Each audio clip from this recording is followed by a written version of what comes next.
This is Kristen O'Brien, Managing Editor at NFX, and this is the Founder List, audible versions of essays from technology's most important leaders, selected by the founder community. This is Creativity is the New Productivity, written by Scott Belsky, founder of Behance. In the age of AI and machine learning, just being more productive won't cut it. The future belongs to the creatives. The productivity-creativity inversion. When leaders face the challenge of scaling their teams, they hire people to replicate many of the tasks they were doing. Sure, you might be able to do the mundane aspects of your job, but you're better off hiring someone else to do it so you can concentrate on your more important value, thinking creatively and strategically about your product and company's future. In a sense, humanity's been doing the same thing for centuries, hiring people and machines to take over every mundane and repetitive action that consumes our natural human resources, work, energy, carbs, however you want to frame it.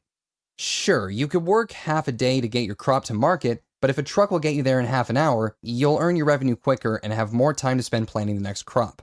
From cars and industrial machinery to databases, algorithms, and office productivity tools, we have an insatiable desire to free our mental and physical energy for higher order tasks. Today, machines can accomplish a huge percentage of our daily tasks just as well as we can, if not better, and they do it for a lower price tag.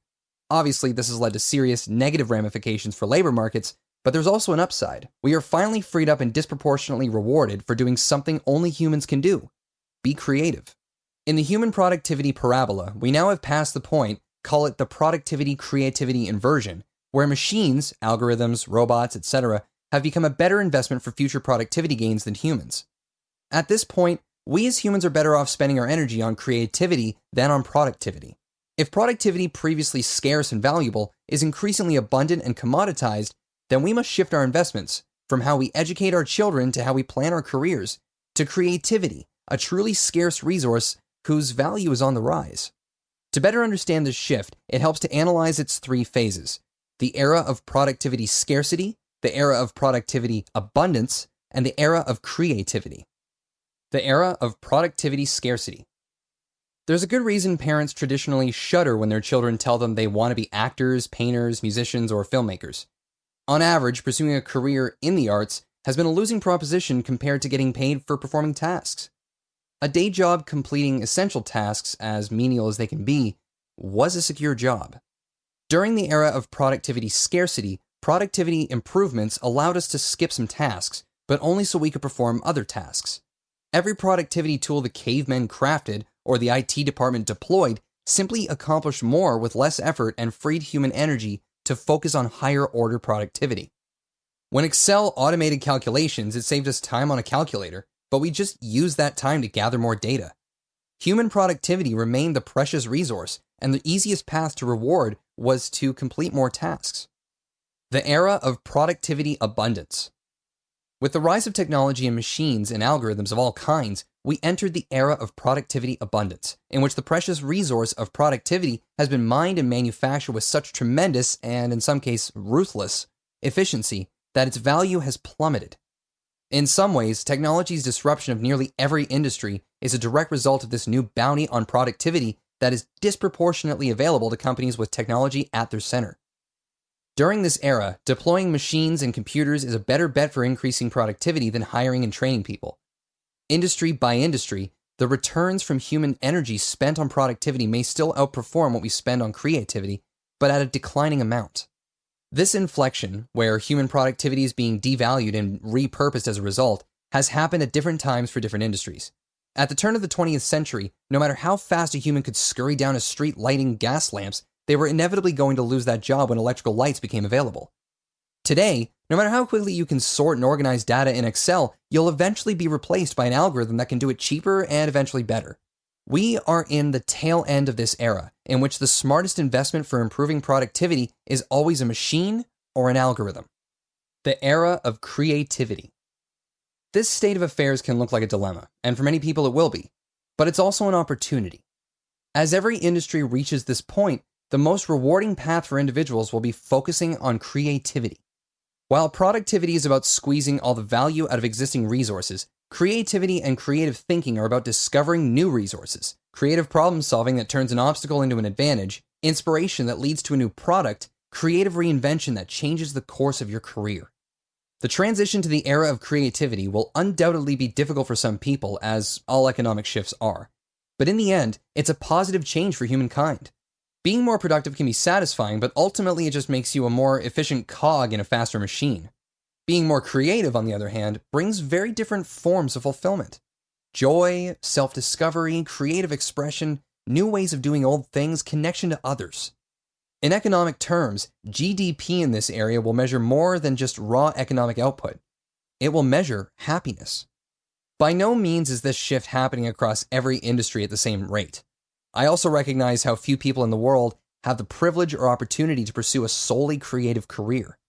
However, this shift is real and has implications for the future of work, education, public policy, and technology. We need to be talking more about it. Implications of the era of creativity. Let's explore a few of the ramifications. 100 times opportunity for creative professionals. Not too long ago, forging a lucrative career as a creative professional was a long shot.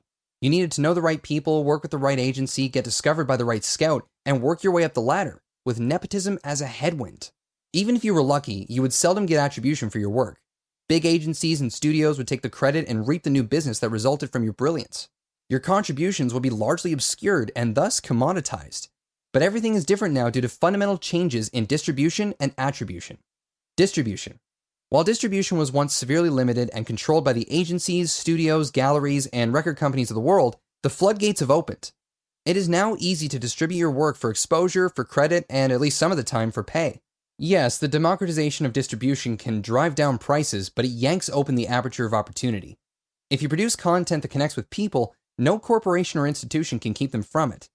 There's always an avenue for distribution. And it's not a given, but a possibility for the best content to earn the spotlight thanks to viral mechanics and social networks. Attribution. With the help of image recognition, progressive policies for inclusion of work in portfolios, and portfolio networks like the one I started, Behance, and the distributed agency model in which top creative talent is increasingly freelance, it is finally easy to determine who did what. With these changes, we will have 100 times, or maybe even 1,000,000 times, as many artists, musicians, designers, craftspeople, jewelers, furniture makers. But will there be enough demand to support such growth among creative professionals and everyday artisans? Take a look around at recent trends in consumer products, entertainment, and design. We're starting to purchase more personalized, micro-brand goods as opposed to mainstream brands. We're supporting more niche content targeted to specific audiences on platforms like Netflix. With networks like Pinterest for discovery and marketplaces like Etsy, SoundCloud, Kickstarter, and Patreon for creative services, we're starting to consume unique goods, music, and entertainment from a long tail of creators who are finally able to find their market.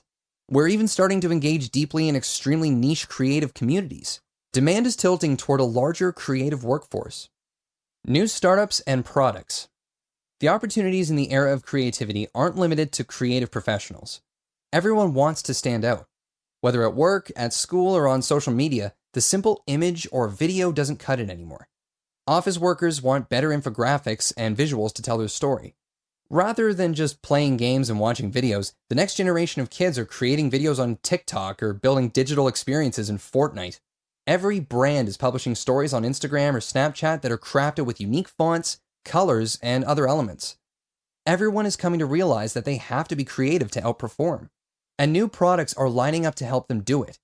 In just the past few years, we've seen a surge of new applications and services, like Canva, Figma, Framer, Lightricks, PixArt, and the list goes on. At Adobe, we've launched products like Spark and Photoshop Express that outfit non-professionals with powerful creative tools. And new marketplaces like the Custom Movement, a Y Combinator 2019 company, among others, are popping up allowing creatives to customize fashionable items like sneakers. We're entering an age of modification and individuality like we've never seen before, and new companies to enable it. Artificial intelligence will liberate creativity. Most people overlook one nuance about the rise of AI. Artificial intelligence actually makes creativity more viable and efficient. Creative professionals we survey at Adobe say they spend about half their time on tasks that don't require creative inspiration at all. Searching for the right stock photo, carefully applying a mask to an object, or removing a car from video footage. Artificial intelligence can take over these mundane tasks, saving creative pros time for more engaging and lucrative, truly creative endeavors.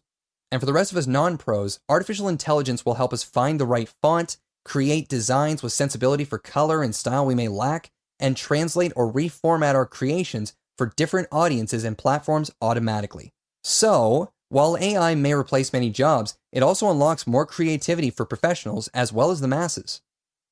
The enterprise creativity app boom. For the last few decades, one of the greatest technology trends in big enterprise has been the broad deployment of productivity applications. From CRM software to PowerPoint and Outlook, these products with their formulas, templates, group architecture, and permissions were designed to make us more efficient. As creativity becomes more important to both company and employee success, the most vital software will be the applications that help you be more creative. Already, we're seeing product managers and executives using prototype tools like Adobe XD and other experience design tools to show versus tell their ideas, creating interactive models that have the ability to make conversations focused and productive. Social media marketers are using products like Spark and Canva to create eye-grabbing graphics when professional designers aren't available. And your everyday office worker is reaching beyond PowerPoint to find the right graphic. Everyone wants to express themselves visually, and creative forms of leadership, debate, persuasion, and marketing are popping up in more and more places. The big unknowns in the era of creativity. A shift as massive as the era of creativity inevitably raises lots of questions that we will have to address. The biggest ones on my mind are, how do we start appraising creative talent in the hiring process beyond the creative disciplines? What are the Microsoft Word and Excel of creativity and applications that strip away complexity and hassle to make creativity accessible for everyone? How do we get those tools everywhere? How do we accelerate the shift in consumer preferences toward uniqueness and creative alternatives in everyday purchase decisions? None of these questions have easy answers, and there are many more to ask. But I'm incredibly optimistic about the next chapter in which we set aside our collective obsession with productivity and allow our minds and imagination to breathe. For more audio essays from the people who've built companies like Instacart, Facebook, Trello, HubSpot, and Dropbox, visit the Founder List at nfx.com or subscribe to the NFX podcast at podcast.nfx.com or wherever you get your podcasts. I'm Kristen O'Brien, and this is the Founder List.